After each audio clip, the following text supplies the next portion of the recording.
does foresight beat out strategy? There's a number of things that are changing in the world of work today, and of course, in this conversation, we're going to explore a few of them. My name is Donna Jones. I'm the host for the Insight to Action podcast. Welcome. It's a complex and high-pressure world where there's nothing predictable about the future, and yet when it comes down to strategy, a lot of companies believe that they can still use the old process, which is to identify the destination and then do all the stuff around how we get there as well. With me today is Patricia Lustig, author of Strategic Foresight. Patricia, why doesn't the traditional way of doing strategy work anymore? Is strategy predictable? I'm not sure that it ever really did, because most strategies extrapolate forward to one future, and that future is a continuation of the past. And as we all know, nobody can predict the future, because if we could, we'd be very wealthy indeed, would we not? Yes, that would be fabulous. I know.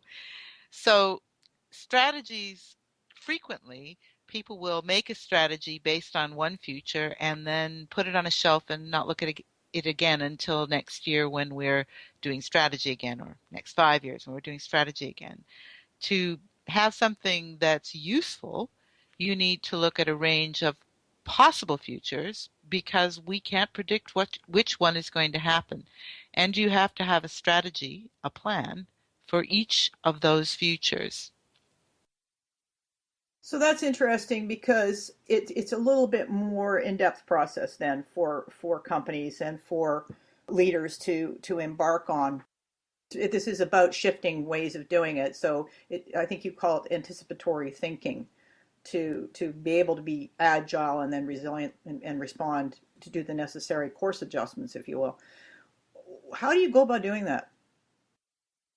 Well, there's a relatively straightforward process that you can use, and I call it developing your foresight muscles. So you need to develop a range of futures, as I said, and to do that, you need to look at what's emerging around you. And actually, this can be great fun, because it's your opportunity to go a little bit mad doing research and have a reason for it, seeing what catches your eye, looking for emerging issues, looking at things that you might never have heard of. And rather than going, what the heck is CRISPR? Say, let's read about that, because maybe that's something that's going to affect my business. Maybe I need to know a little bit more about it. CRISPR, if you're interested, is a tool to edit genes. You can cut out, just one letter out of a gene and replace it with something else. Like whiteout. Yeah, well, you could white it out as well, but I think you need to replace it with something. You can swap a C with a T or something like that. But there are lots of things like that. You may have heard about self-driving vehicles. And what you do when you're doing this work is not just go and find out a bit about it because it interests you. You also want to think about what that could mean. There's all sorts of things. Let's say you're in insurance, car insurance. What does that mean when some people have self-driving cars and other people don't? Just think about it. And think about what it means for reinsurance, and so on and so forth.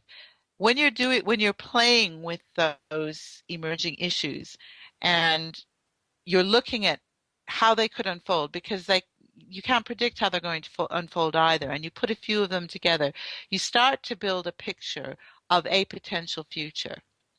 And that gives you a feeling. The more nuanced you can make it for yourself, the easier it is to imagine yourself being there.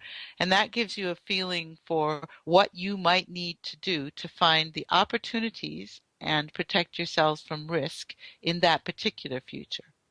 And if you look at a few different ones, all of which are possible and plausible from today, and you make plans for each of those, none of them are going to happen. But the fact that you have actually made a plan for each will help protect your strategy, because if you're continuing to keep your eyes open, you can notice when something is going one way or the other, and then enact the right plan.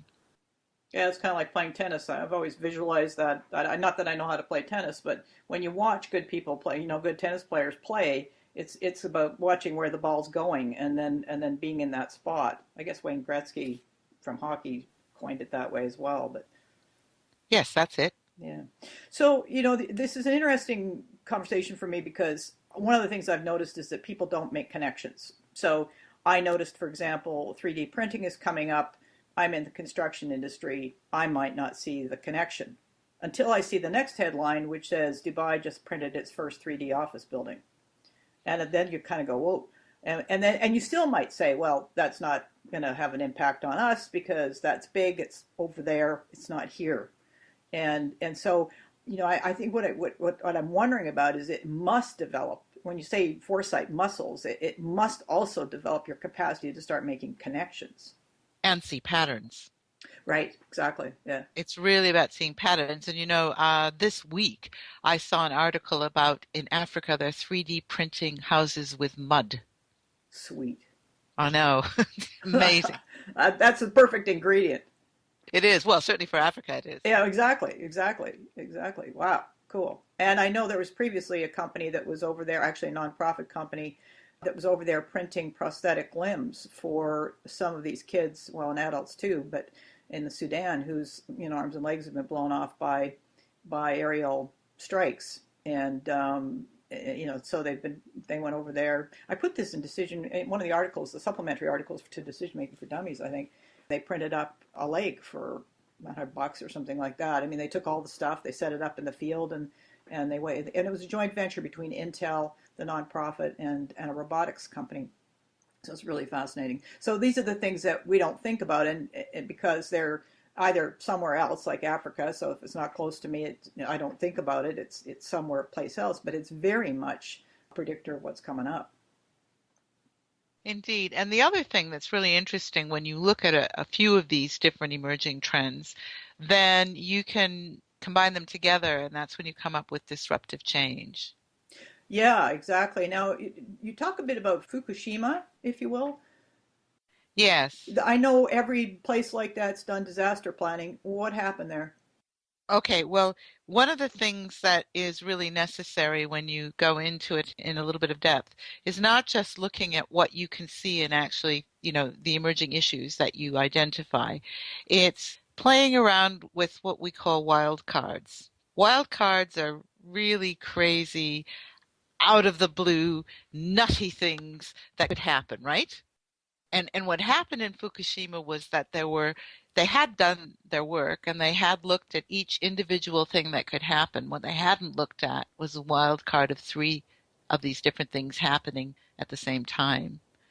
So they had looked at tsunamis, they had looked at earthquakes, and they had looked at what happens if we have no electricity, but they hadn't looked at all three of those things together. I appreciate the challenge of this because there's a couple of things at play. One of them is linear thinking. You can only think about one dot at a time, and so rarely do we think about, well, what happens if we don't take it to that next level. And that's largely because there's a bias about things that are close or riskier than things that are farther away, and or in this case, improbable. There's a part of being human that we need to actually design into this process of probable futures. And how we react to them. I have a list from a book by John Peterson. It's called Out of the Blue: How to Anticipate Big Future Surprises. And he has a little bit of a list so that when you're playing with this stuff and you want to look at wild cards, you pick something from one of six categories. And the six categories are earth and sky, biomedical developments, geopolitical and sociological changes, technology and infrastructure upheaval, surprise attack, spiritual and paranormal. So you pick one and play with it, or pick two and play with it. I love that because one of the things few people realize is that there are times when we have electronic meltdowns that come from solar flares. Indeed. We're not paying attention to that at all because the sun wakes up, the sun goes down, and we wake up, we go to bed. We don't think about the effect of, for example, the cosmos on day-to-day reality, and yet it's having an effect. So that's fantastic. I love that list. And there's another thing you can do to look at futures. If you like reading science fiction, for instance, find some good science fiction. Perhaps they're usually divided into utopian and dystopian, and have a look at what that world looks like. Somebody's come up with an idea of a future world, and what would that do to your business? It's fascinating. Well, I think this is where movies come into play. I mean, Indeed. there's Star Trek and some of the as a leading edge program that really broke a bunch of barriers that were pretty fantastic. And then I think you've talked about Back to the Future as well. Well, Back to the Future was actually they actually used people, they got people to do some predictions. And foresight isn't about predictions because we can't predict the future, but we can get some ideas of what might be out there. And, they got some things right. They did. They got quite a few things wrong as well. We're not all communicating with faxes, are we? But the point is, when you look at something like that, you know that you're never going to get everything right. So you need to plan for what happens if you don't get it right. And you need to plan for what happens if you do, if that makes sense. Yeah, absolutely, absolutely, it makes sense. What comes to mind there is learning from mistakes. I know I put an entire chapter in Decision Making for Dummies on that because people tend to treat mistakes as failures rather than as stones to expanding and learning and so forth. So I think your mistakes actually, particularly when it comes to this kind of conversation, making decisions on possible futures, errors in what you're seeing, because it's every reality is a matter of perception, are really informative because they point to what assumptions are being made. Yeah, if I can go back to the Back to the Future thing, because that was the 21st of October last year, one of the big things that it missed, I mean, the film came out in 1980, I think, or, sorry, 1990, but obviously they were doing it in 89 and 88.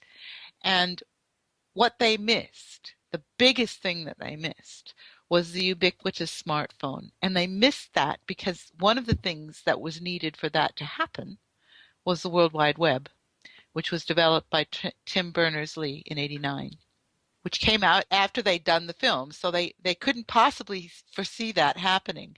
But it's also an indicator of what happens when you have several emerging issues that come together. So the miniaturization, the fact that the stuff that's in my mobile phone that I carry around with me is it's more of a computer than back in the day in the 80s that filled a room the size of a football stadium. I just having read Old by Stephen Kotler and Peter Diamandis, I think they said in there, and I tend to get numbers wrong, but so definitely look it up. But if you're listening to this program, but I think it's something like $100,000 worth of technology in that smartphone.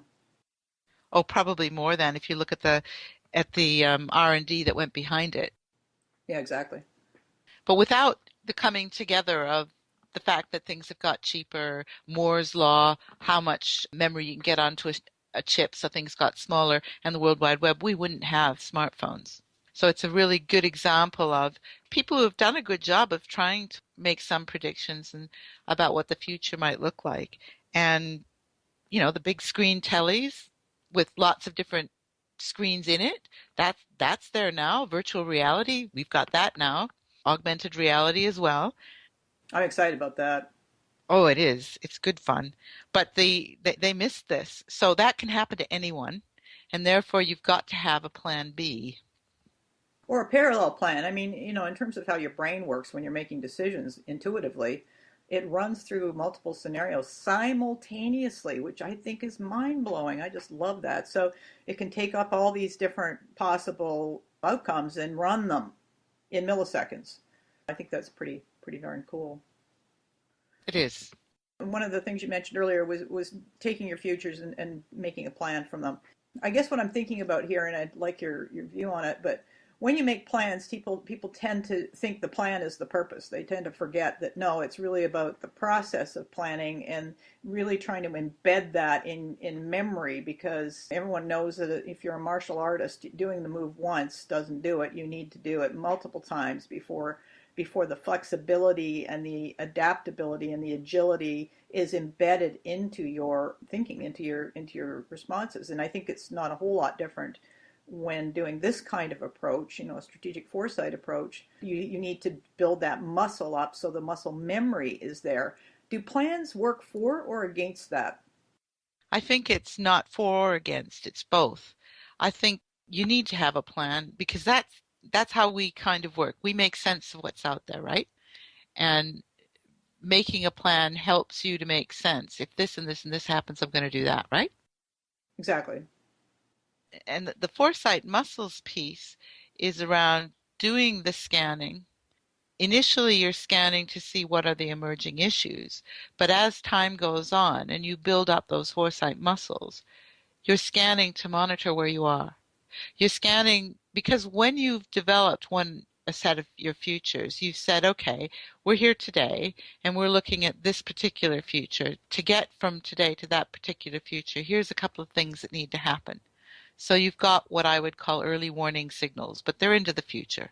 So that you can be watching for those early warning signals that would indicate you were doing a trend was emerging one way or another, a future was unfolding one way or another. So you've got a warning signal to look out for. And when you're continually doing this sort of, it becomes second nature, this horizon scanning, this looking around at what's going on. You notice and you remember. You say, yeah, we talked about that one. And what were we going to do if that happens? Now you know where to look it up if you don't remember. But if you've actually worked out a plan, then you remember what it is. Well, intuitively, it's going to be in your memory bank. It's So, going to be in your memory banks. yeah. And you might see two or three unfolding, which then gives you the opportunity to say, oh, well, we have these three plans. How do we make them work together? And in fact, you usually try to make a plan, develop a strategy that's going to work in several different futures so that you've got your bases covered, as it were. What's interesting about this for me is intuitively, as an individual, there are some specific things you can do to sharpen and strengthen that muscle, which is the muscle to use in complex situations. But this strategic foresight approach really helps you do that collectively and build it organizationally, which just basically scales, your intuitive intelligence from the individual to the collective level, if that makes any sense. Yep, it does. Are there any things that decision makers or leaders need to be aware of when embarking on a strategic foresight process, particularly if they're shifting from where they've been, which is, think, the very linear thinking, planning, doing, stepping stone? What have you noticed in your work? Well, I think one of the things that is sort of an Achilles heel, and that's a human thing. It's about the way we think. We make sense of things, and the brain does it by itself. We aren't actually aware of it. And therefore we have a shorthand, which is we make assumptions, right? Yeah. And one of the things that's needed for developing foresight muscles is learning to identify, question, and challenge assumptions. So with Fukushima, they made the assumption that they might have one of these outlier things happening, a tsunami or an earthquake, especially because they were on an earthquake fault line. But they wouldn't have all these things happening at once. So that was an assumption they made. Now, when you identify your assumptions, which isn't easy because they're assumptions, so they're almost invisible, when you challenge and identify them, that gives you more robustness in the decision you make because you're aware what you're basing the decision on. In my role as a professional facilitator, the number of times that I've been in groups where things have gone sideways, and they've gone sideways because along the way an assumption was made and no one checked it. I mean, they're really useful assumptions if you use them for temporary and you're aware of them. But when you're not aware of them and therefore they operate sort of subliminally, and then that runs into a wall, it's a bit of a jolt. So I appreciate the value of what you're saying. That's exactly it. Yeah, that's fascinating. Have you noticed that this is a question that you can choose to answer or not, but have you noticed that the practice of strategic foresight and the muscle building that in the steps that you've just talked about, have you noticed that helps build a better way of processing information? And what I'm referring to here is moving away from expanding really from linear and analytical, which is more of a reductionist, get it down, wrestle it down mode, to something that is able to hold more points in the perspective at once. Does it help to do that? Well, I think what it helps to do, first of all, you're encouraged to look for patterns, but it helps you to look at systems. So you're looking a lot larger and a lot more interconnected than you would than you're used to. Let's put it that way. Right. Because we encourage people to really, when they start to look for emerging issues, to really, really go all out, go mad, and look way out in left field, because that's where you're going to find the things that are going to be valuable to you. And to not say, oh, well, I'm in X industry, I'm in construction, so I'm only interested in this. To be fair, talking about 3D printing, there's a company near me called Renaissance. They build the 3D printers, and there's a 3D printer that takes a 3D picture of a tooth, and then makes a tooth that you can put in for dentists. And how does that impact construction? Well, actually, as you said, if you can do it small, you can do it big. Right. Right. Right. Right. So you need to look, and does gene editing affect you? Well, I don't know, but it's probably worth thinking about it. Yeah. Yeah. Exactly. One of the things that you've talked about with these wild cards, and is exactly what we're talking about, is taking the far outreaches of of ideas or probabilities and sort of saying, can we see them in relationship to whatever it is we're doing, even though it looks unrelated? It kind of what kind of boils down to, if I look at the Fukushima situation, wild cards in this case were the unthinkable. And that goes back to assumptions as well. They're unthinkable because there are certain assumptions that we're making. Yeah, exactly, on what can or cannot happen at any given time. So really, this becomes another way of building some skill sets in certainly decision making around being aware of what those assumptions are and how you're making them and why you're making them, just to make up for inadequate information in some instances. And that's okay. When you build a future, you're building your range of futures. I'm always careful about saying a future because there is no future. There is a range at any moment in time. When you're building one of them, you always base it on assumptions, but it's important to make those assumptions clear and explicit.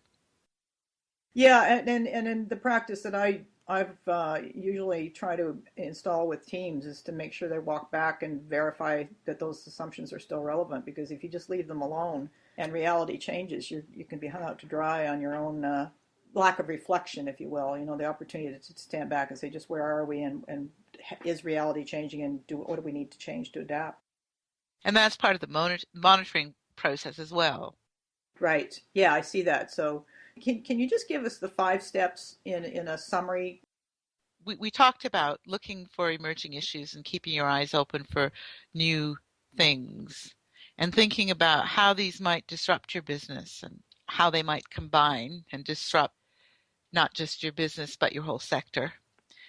And how would you mitigate risk and develop advantages in each of those if each of those trends worked out in different ways? And then from your research and looking around, you might like to develop a range of possible, probable, plausible futures that are based on a group of trends that you've been looking at. So this would be step 2. That's step two. And I would always say make sure that you put a wild card future in there.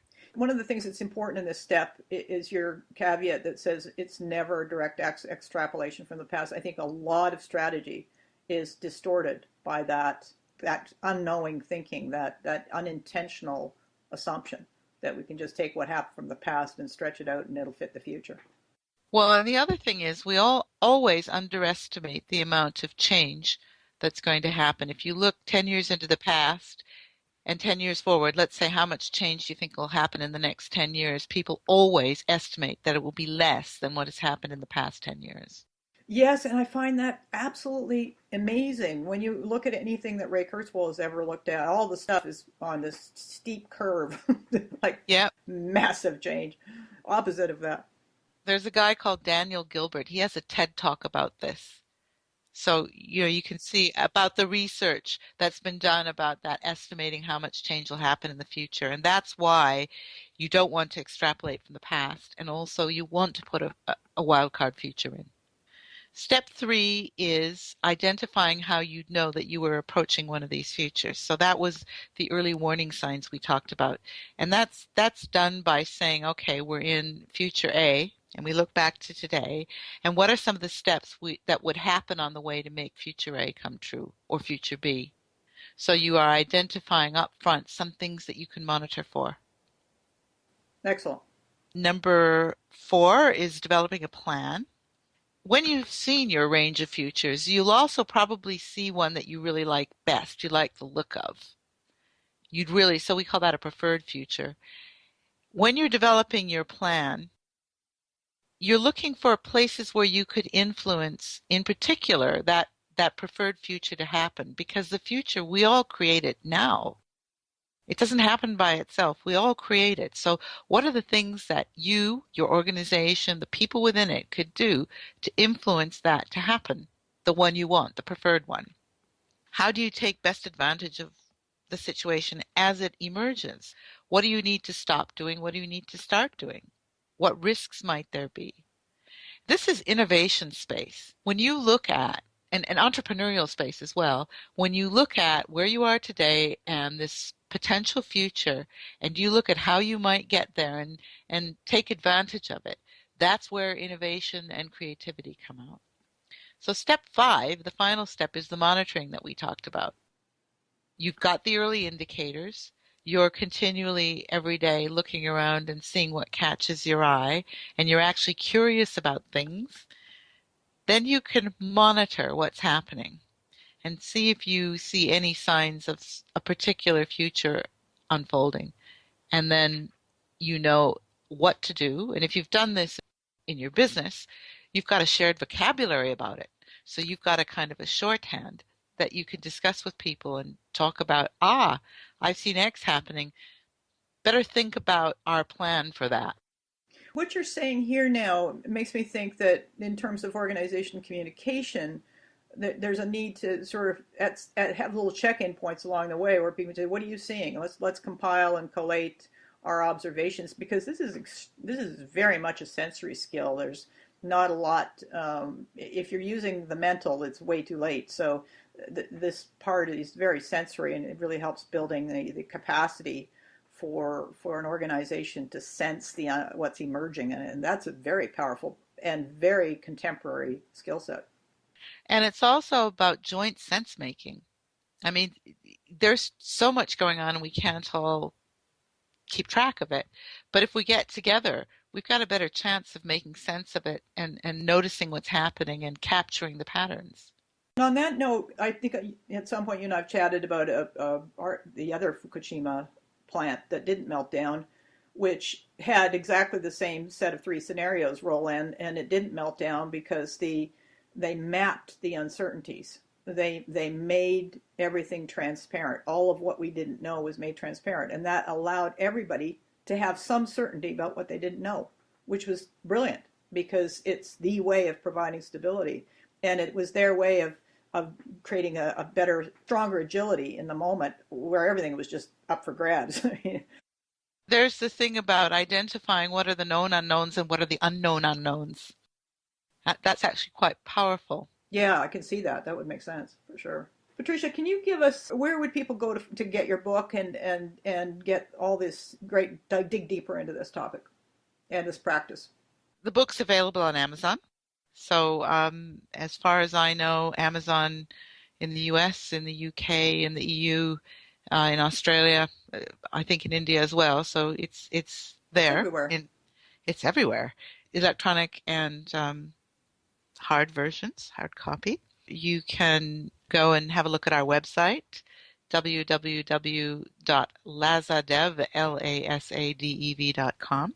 I'm also just setting up a new social enterprise called Unlocking Foresight, which is to help raise foresight capability in businesses and organizations. And it's just beginning, but there is an introductory video that people can watch that tells you what foresight is, and that's available on www.unlockingforesight.org, and you'll see introductory video. Oh, and there's plenty out there. It's trying to find it that can sometimes be difficult. Well, at least you've given us a couple places to start. Patricia, I want to thank you for being on the program today. I think foresight is an incredibly valuable skill because I've walked into, I don't know, countless organizations in different sectors where the foresight was completely missing and their strategy got yanked out from underneath them as a consequence. So it's a very relevant, particularly now. I mean, it was relevant way back when, but it's even more relevant in the context of ambiguity and volatility. So thank you very much for being on the program.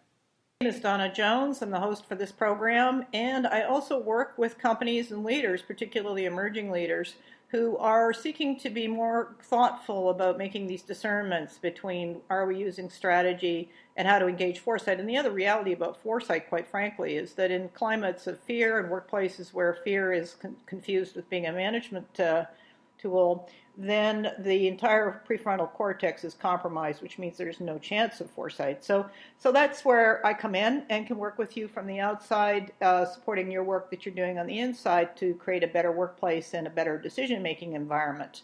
I don't have a piece of music for you today. Sorry about that, but usually I do, but not this time. So I'll have to add one on for next time. I do hope you have a wonderful holiday season. I'm not going to do a program next week.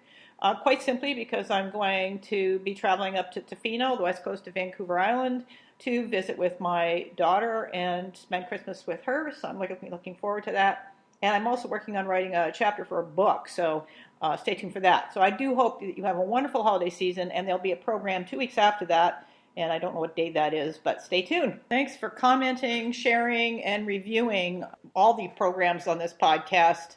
I really appreciate it.